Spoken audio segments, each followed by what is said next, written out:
Una técnica muy utilizada en fotografía deportiva y que da buenos resultados es el panning. Muévete en paralelo al sujeto y síguelo con la cámara mientras pulsas el botón de disparo. Obtendrás una imagen en la que el sujeto está congelado y el fondo por el que ha pasado durante su recorrido aparece totalmente movido, con estelas de color que pueden ser de gran belleza.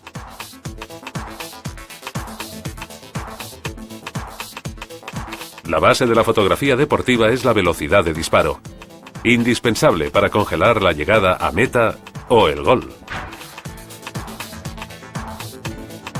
Pero si quieres conseguir una imagen más sugerente, utiliza tiempos de toma algo más lentos para capturar las estelas del movimiento de los deportistas y enfatizar la coreografía. No olvides utilizar un trípode o un monopié para evitar añadir a la imagen un movimiento no deseado.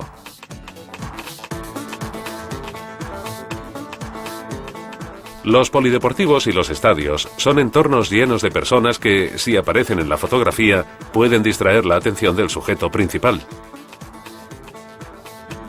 El método más eficaz para tomar buenas fotos es el de desenfocar el fondo en el momento de la toma, utilizando un diafragma abierto.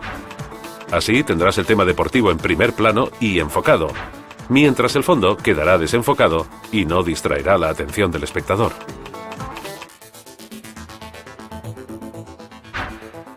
Una manera original de explicar un evento deportivo es captarlo antes de que empiece la competición. Estudiar a los atletas mientras se concentran, hacen estiramientos o se colocan en la línea de salida te proporcionará imágenes de un interesante impacto emocional. El deporte es dinamismo y color, incluso en blanco y negro. Una vez hayas terminado de tomar fotos, intenta pasar algunas de ellas, las más significativas, a blanco y negro, si hace falta, creando contrastes más fuertes con correcciones en Photoshop. Podrás conseguir fotografías fantásticas, imágenes que recuerden los grandes acontecimientos deportivos del pasado.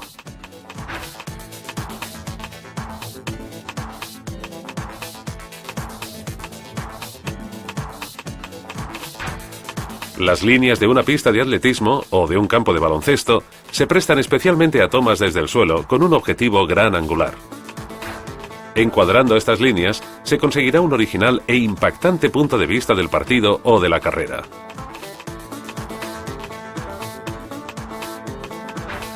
Si puedes estar en la pista, aprovecha para realizar tomas como estas.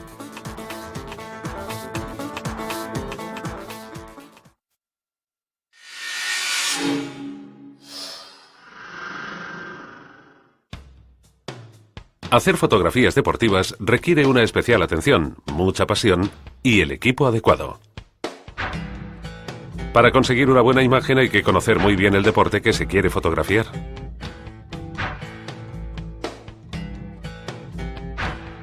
Su reglamento, las fases del juego, el movimiento y ritmo de los jugadores. Haz un reconocimiento previo del recinto deportivo. Analiza sus características y la disposición y potencia de las luces. Así podrás preparar la puesta en escena, elegir el equipo adecuado, los lugares desde los que disparar y la configuración de la cámara.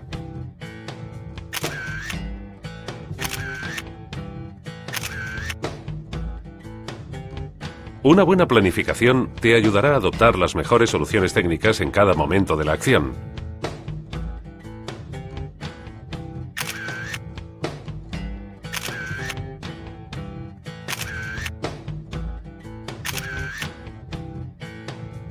Pero no te limites al reportaje. Mira a tu alrededor y fotografía también los detalles.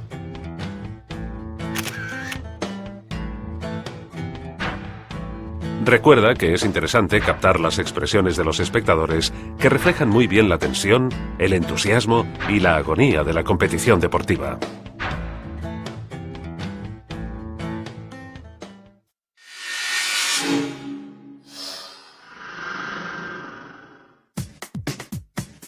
La fotografía deportiva exige el uso de una reflex, que garantiza buenos tiempos de reacción y velocidad en las tomas.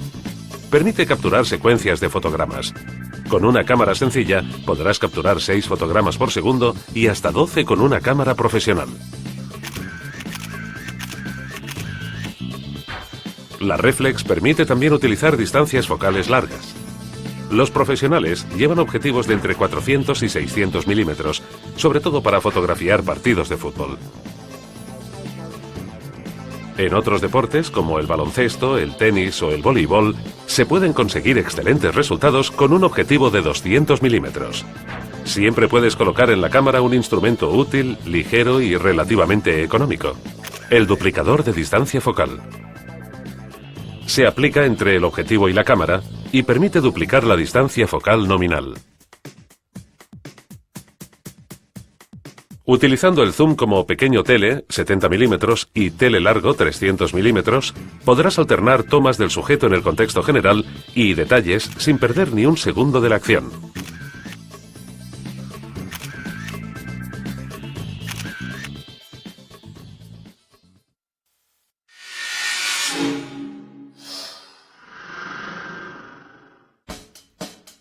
Es fundamental encontrar la mejor posición para fotografiar.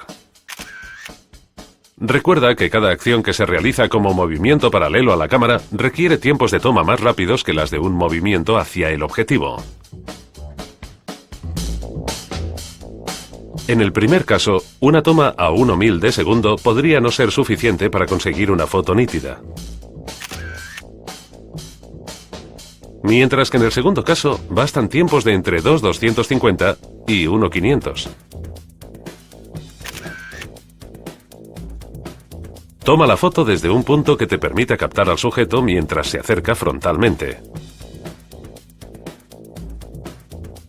Pregunta a los responsables de la instalación en qué lugar puedes colocarte para no molestar o interferir el desarrollo del juego. Respeta los espacios para el desalojo del recinto y las salidas de emergencia. Puedes también colocar otras cámaras en posiciones fijas, operadas con mandos a distancia o con sistemas remotos. Así, al tiempo que captas las escenas principales, podrás conseguir también tomas menos convencionales, pero de gran impacto, que contribuirán a dar una visión original y única del evento deportivo.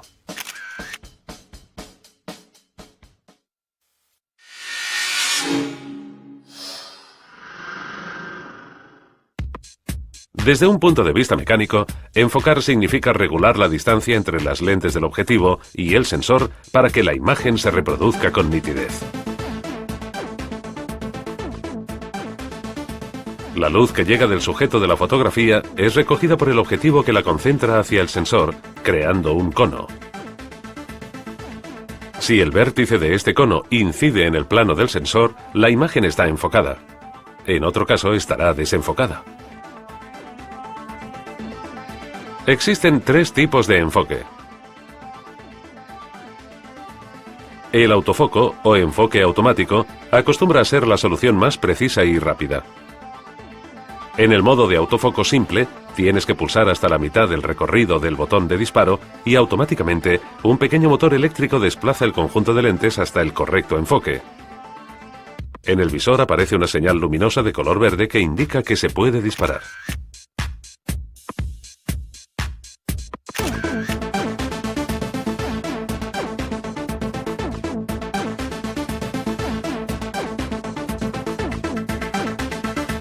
En el modo autofoco continuo, la cámara mantiene constantemente enfocado el sujeto en movimiento. Al seleccionar el programa Deporte, la máquina se configura de forma automática en el autofoco continuo y en la toma motorizada de disparo en serie. En algunas máquinas puedes seleccionar el área del fotograma en la que se encuentra el sujeto para enfocarlo. En las cámaras más simples, esta zona se sitúa en el centro. Por tanto, si el sujeto está descentrado, encuádralo de manera que quede en el centro del fotograma, presiona hasta la mitad el botón de disparo para enfocarlo, vuelve a encuadrar sin soltar el botón para que se mantenga el ajuste y, finalmente, dispara.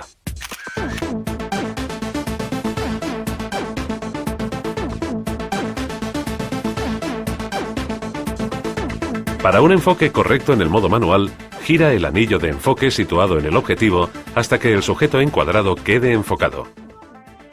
En situaciones extremas, utilizar el foco manual garantiza una mayor precisión. Si un objeto obstaculiza la línea visual, el autofoco podría no enfocar el plano deseado.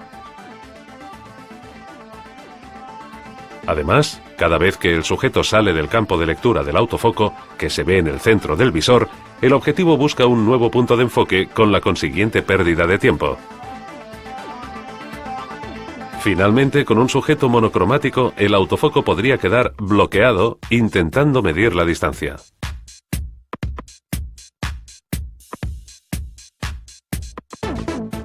Recuerda que existe una distancia mínima por debajo de la cual solo se puede enfocar el sujeto gracias a elementos accesorios.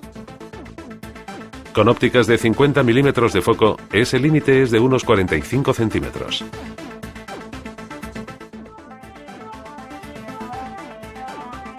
Si quieres aprovechar al máximo la profundidad de campo, puedes utilizar el enfoque de la hiperfocal. ¿Qué es? Se trata de enfocar manualmente, sin el autofocus, una posición intermedia entre el infinito y el sujeto más cercano que quieras reproducir enfocado. Dado que, respecto al plano de enfoque, la profundidad de campo se extiende tanto hacia el infinito como hacia la cámara, si enfocas el infinito, pierdes toda la profundidad de campo potencial que va más allá del infinito, que obviamente no existe, y corres el riesgo de que queden desenfocados los sujetos más cercanos. Si en cambio enfocas un plano intermedio entre el infinito y el sujeto en primer plano, aprovechas completamente la profundidad de campo y consigues tener enfocado tanto el infinito como el primer plano. En la práctica, busca una distancia intermedia para enfocar. Puede ser un elemento de la escena situado a una distancia útil para tal fin, o puedes colocar el anillo de enfoque en una distancia en metros que corresponda con ese punto intermedio. Esta distancia, que se calcula con una fórmula matemática pero que también puedes medir a ojo, como hemos descrito, se llama hiperfocal. En la hiperfocal influyen la distancia focal y la apertura de diafragma, que son los elementos que determinan la profundidad de campo. Para un enfoque impecable, enfoca el sujeto que te interesa y selecciona la apertura de diafragma adecuada. Con diafragmas cerrados, tiempos de exposición largos y un trípode, los detalles del fondo tendrán la misma nitidez que los más cercanos. Para desenfocar los planos secundarios, abre el diafragma y selecciona tiempos de toma más rápidos. Conseguirás así una mayor profundidad de la imagen y el sujeto quedará separado del fondo y, por tanto, identificable rápidamente.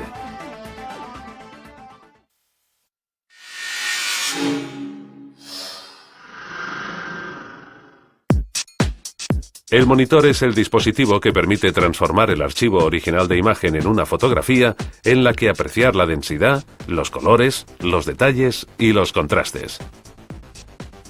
Todos los monitores están formados por una matriz de píxeles que permite componer la imagen. La dimensión de la matriz, expresada en número de píxeles de la base por número de píxeles de altura, es uno de los valores principales para catalogar los modelos existentes en el mercado. 1024 por 768 píxeles es uno de los estándares más comunes.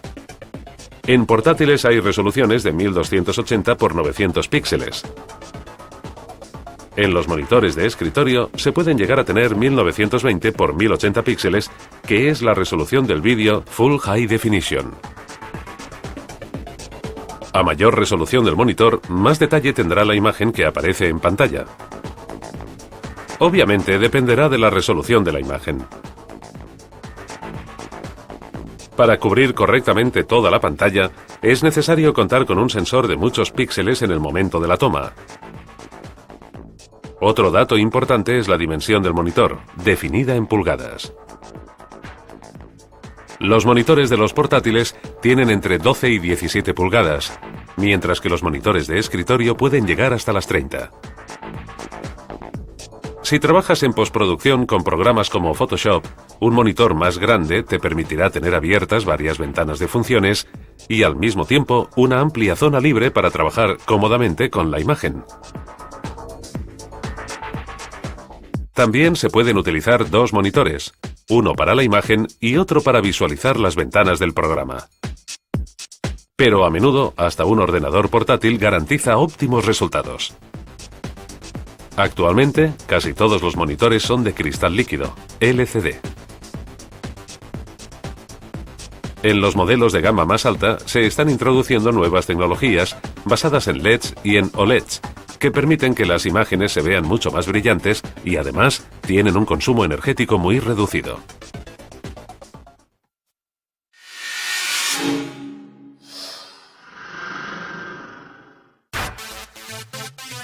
En una buena fotografía, el sujeto principal está bien definido y es fácilmente reconocible.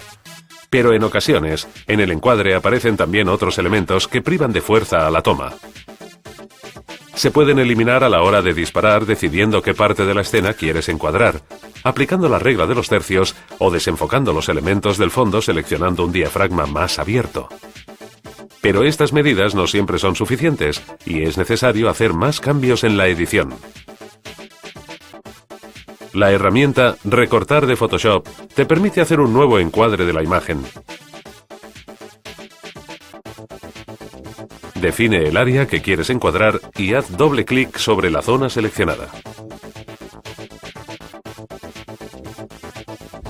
Si en lugar de cambiar el formato, quieres mantener las mismas proporciones de la fotografía original, una vez seleccionada toda la imagen, solo tienes que mantener pulsada la tecla mayúsculas mientras redimensionas la foto. Así, las proporciones serán respetadas. Si en el fondo aparecen muchos elementos que resultan molestos, puedes simular el uso de un diafragma más abierto y desenfocarlo. En primer lugar, selecciona el sujeto utilizando el método que prefieras. En este caso hemos creado un trazado. Ahora es posible crear una nueva capa que contenga solo el sujeto.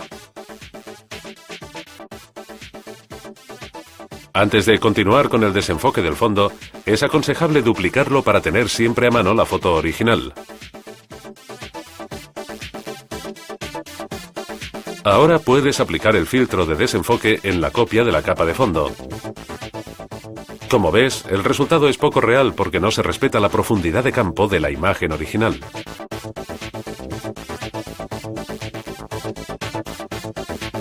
Con la herramienta Borrador, elimina las partes correspondientes al plano de enfoque y haz que aparezca el original que hay debajo.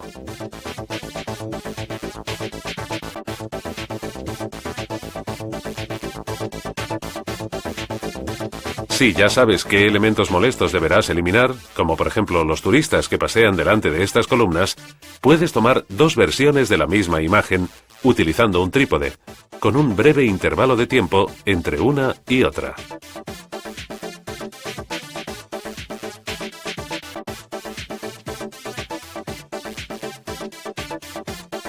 Después, solo tendrás que juntar las imágenes en un único archivo, colocándolas en distintas capas y alineándolas.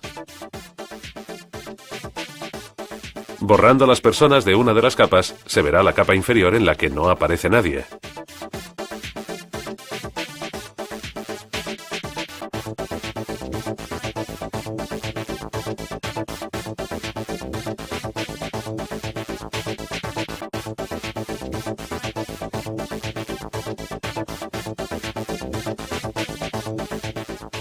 Si no quieres reencuadrar la imagen o no has podido realizar una toma sin elementos molestos, deberás eliminarlos de la imagen utilizando el tampón de clonar. Antes de llevar a cabo cualquier cambio que modifique de manera permanente los píxeles de la imagen, duplica la capa de fondo. Así tendrás siempre el original al alcance de la mano. Ahora repara las áreas de la imagen que quieres conservar, seleccionándolas con mucho cuidado. Luego, mientras mantienes pulsada la tecla Alt, haz clic sobre el área de la imagen que quieres utilizar de muestra.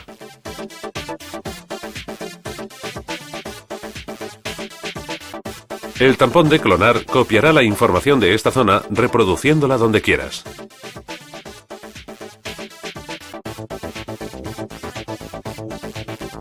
Con un poco de paciencia, conseguirás reconstruir las distintas partes de la fotografía, eliminando los elementos que no te interesan.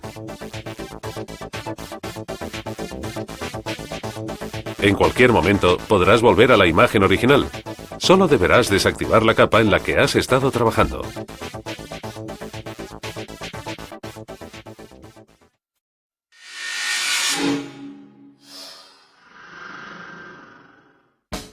Giancarlo Colombo es el fotógrafo principal de la agencia Omega Photochronique, una de las agencias internacionales más conocidas, especializada en fotografía deportiva. Colombo estuvo en primera línea en los Juegos Olímpicos de Pekín. Era uno de los 10 fotógrafos de todo el mundo acreditados para fotografiar a los atletas y las competiciones desde muy cerca. Veamos cuáles son los atractivos y los desafíos de su profesión. ¿Quién eres y cuál es tu profesión? Hola, me llamo Giancarlo Colombo. Soy fotógrafo profesional desde los 30 años y desde hace casi 25 me dedico exclusivamente al deporte. ¿Eres un fotógrafo freelance? No, trabajo para la agencia Omega Photochronique, especializada en fotoperiodismo. Yo soy el fotógrafo principal del área de deportes.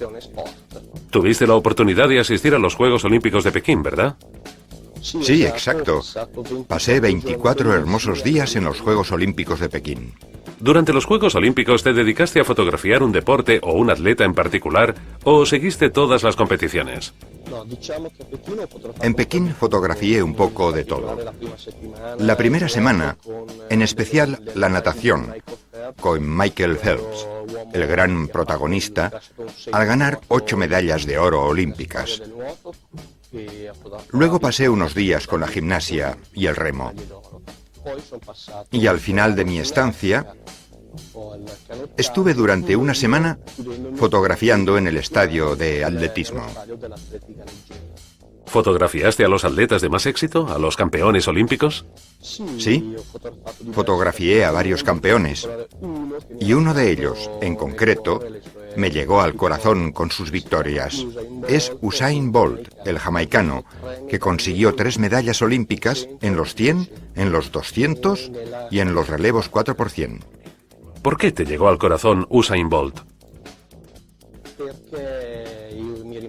Porque este invierno estuve 15 días en casa de Usain Bolt, viviendo y fotografiando sus entrenamientos, cómo se viste y cómo se mueve. Y gracias a él he conocido una parte de Jamaica que no habría podido conocer. Todo el mundo me hablaba de Kingston como una ciudad difícil, y en cambio él me la hizo contemplar de una manera angelical. ¿Qué nos puedes explicar de su persona? ¿Quién está detrás del personaje?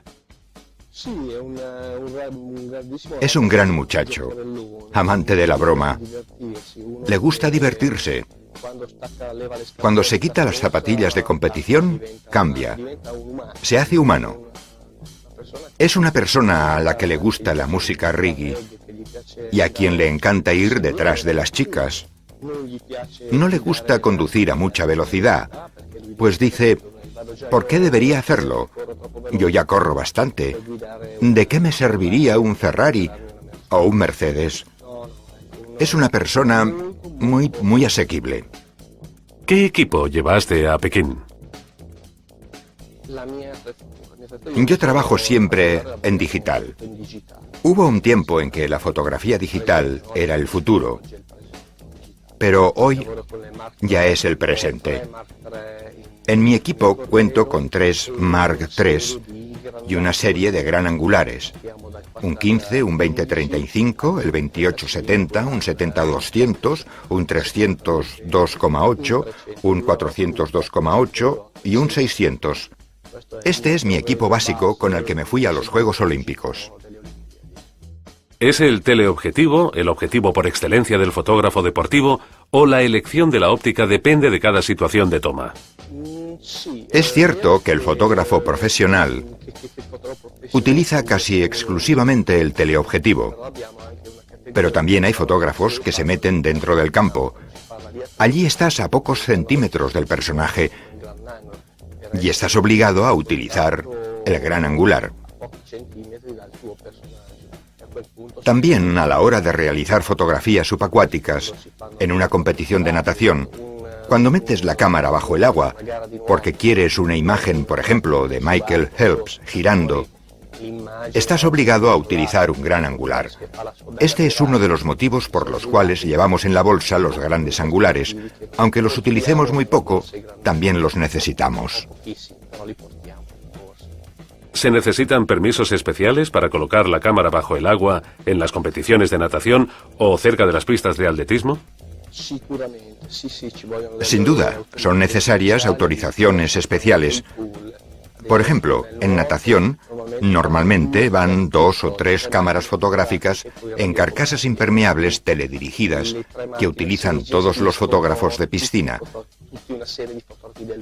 Normalmente los fotógrafos de piscina son una decena, no más. El resto, por desgracia, no puede conseguir estos permisos por cuestiones de espacio. Eso en el caso de la natación. En atletismo pueden permitir el acceso de unas 20, 30 o 40 máquinas, dependiendo de la disponibilidad del espacio y de la administración del estadio. En el caso de las Olimpiadas de Pekín, había hasta 100 cuerpos teledirigidos situados no solo en las zonas de llegada, sino también en las zonas más extrañas del campo. ¿Disparas con valores ISO muy altos? Normalmente en los palacios de deportes no trabajas a menos de 800 ASA. En concreto, en los de los Juegos Olímpicos, la luz iba de los 800 a los 1600. Raramente encontrabas instalaciones más luminosas. Percibí un cambio muy positivo. Cuando empecé a trabajar con las primeras cámaras digitales a 400, 800 ASA, se veían píxeles rojizos, manchitas rojas feísimas. Con las nuevas digitales han desaparecido. Ahora puedes trabajar a 800 y 1600 sin ningún tipo de problema. Puedes hacer pósters de 50 por 70 porque la definición es excepcional y ya no se aprecia el granulado. En los pabellones el estándar está siempre entre 800 y 1600. Difícilmente encontrarás un recinto de 2000 ASA. En el estadio de Pekín nos movíamos siempre entre los 800 y los 1600 ASA. Ya es un estándar globalizado. ¿Qué otros elementos intervienen en la realización de una buena fotografía deportiva más allá de la sensibilidad? ¿Quizás una óptica luminosa? Sí, es importantísima. Una óptica luminosa proporciona calidad, pero también es importante la exposición. Cuanto más perfecta sea la exposición, mejor será la calidad, incluso a 1600. Por ejemplo, si creo un archivo a 1600 ASA y luego tengo que aclararlo, volveré a encontrar las manchas rojas de las que hablaba antes. Hoy en día, si hago una exposición perfecta, sé que mi 1600 ASA digital es comparable a una diapositiva de hace 10 o 15 años. Por ello creo que ha habido un gran cambio, una gran mejora.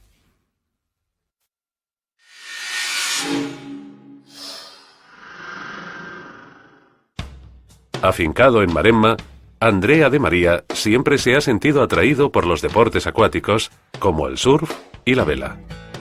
En esta entrevista telefónica nos explica cómo nació y cómo ha evolucionado su pasión por la fotografía. Explícanos algo sobre ti. ¿Cómo empezaste a dedicarte a la fotografía? Pues no soy muy joven. Nací el 7 de abril de 1965 en Porto Santo Stefano, el lugar donde sigo viviendo. La pasión por la fotografía, al igual que por otros medios e instrumentos de comunicación, creo que surgió por una atracción. Tengo la sensación de que me fueron impresionando las imágenes que iba viendo. Mi recorrido como fotógrafo ha sido bastante original, puesto que durante un largo periodo de tiempo me dediqué a la fotografía, pero no de una manera práctica.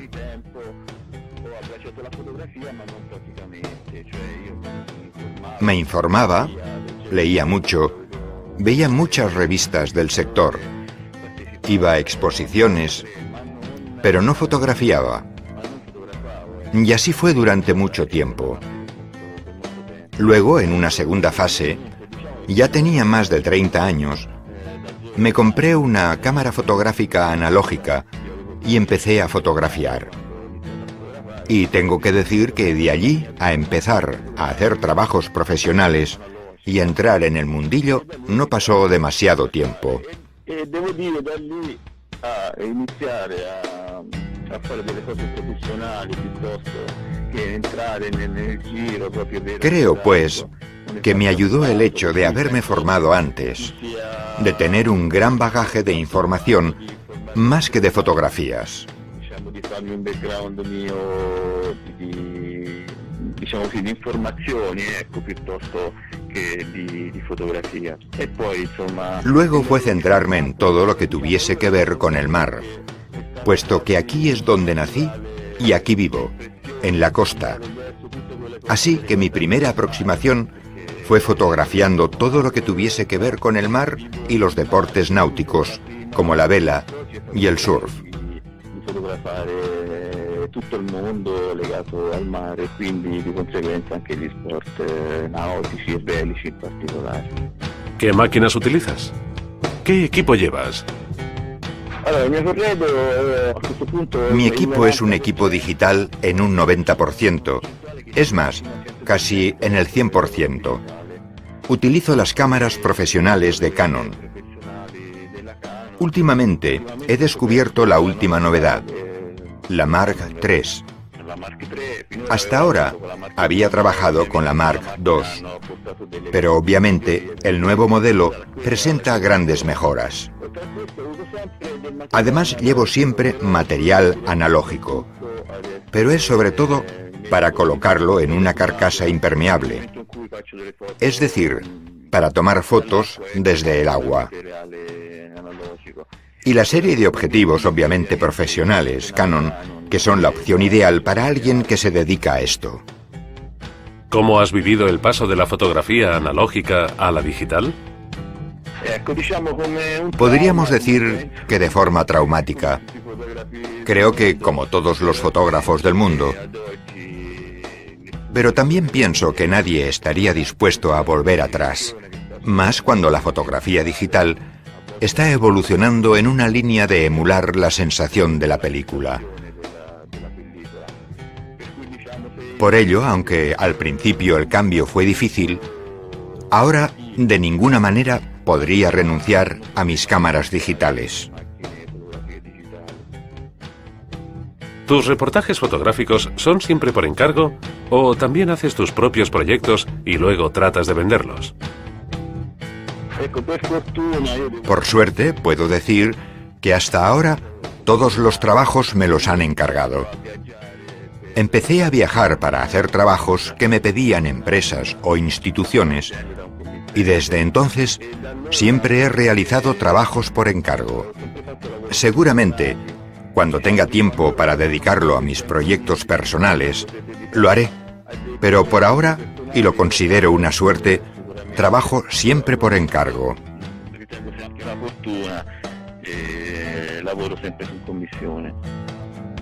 Tomas siempre tus fotos en situaciones difíciles, en el agua, en contacto con el agua salada. ¿Cómo proteges la cámara? En esto debo aplaudir al equipo que tengo.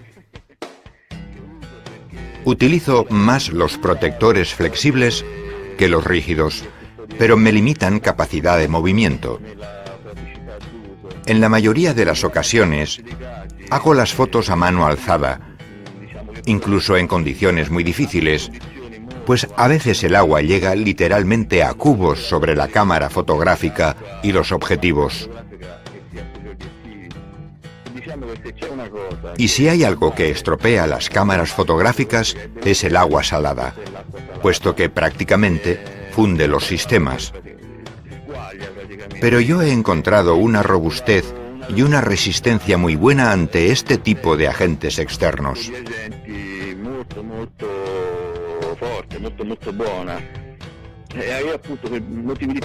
Por cuestiones prácticas, en la mayoría de casos, excepto cuando tengo que meterme en el agua, no utilizo protecciones. y puedo decir que el sistema funciona muy bien. Es más, a veces me maravillo de hasta qué punto llegan a ser resistentes a este tipo de agresiones que, repito, son muy graves. Hablamos obviamente de cámaras y objetivos profesionales, puesto que creo que los sistemas de gama más baja no serían capaces de resistir ni un minuto las agresiones que sufre mi equipo fotográfico en estos entornos tan difíciles. ¿Qué consejo les darías a los aficionados a la fotografía que quisieran hacer fotografías emocionantes y fascinantes como las tuyas? Un único consejo que tendrían que seguir todos de alguna manera: no estandarizarse, es decir, encontrar una forma de expresión personal. Creo que cada uno debe conseguir expresarse de una manera original, encontrar una línea personal. Desde el punto de vista práctico, hay que tener en cuenta que se trata de entornos muy difíciles, por lo cual hay que estar físicamente bien preparados, especialmente cuando se entra en el agua. Y, sobre todo, no infravalorar nunca los peligros que conlleva enfrentarse a este tipo de entornos.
El estudio de las condiciones de luz es imprescindible.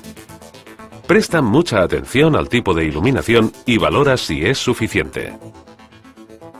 La iluminación en los recintos deportivos acostumbra a generar dominantes cromáticas sobre las que no siempre puedes actuar con los sistemas de balance automático del blanco. Para evitar sorpresas desagradables, haz algunas tomas de prueba para optimizar las opciones de configuración de la cámara.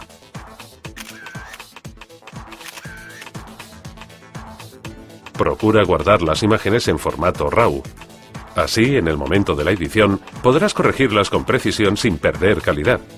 Tanto la luz natural como la artificial pueden resultar insuficientes. Recuerda que raramente podrás utilizar el flash, pues en distancias cortas puede molestar a los deportistas y en las largas no sirve de nada. Por tanto, aumenta la sensibilidad ISO. Sensibilidades muy elevadas, de 1600 a 3200 ISO, provocan granulado y ruido en las imágenes, pero evitan que éstas queden movidas.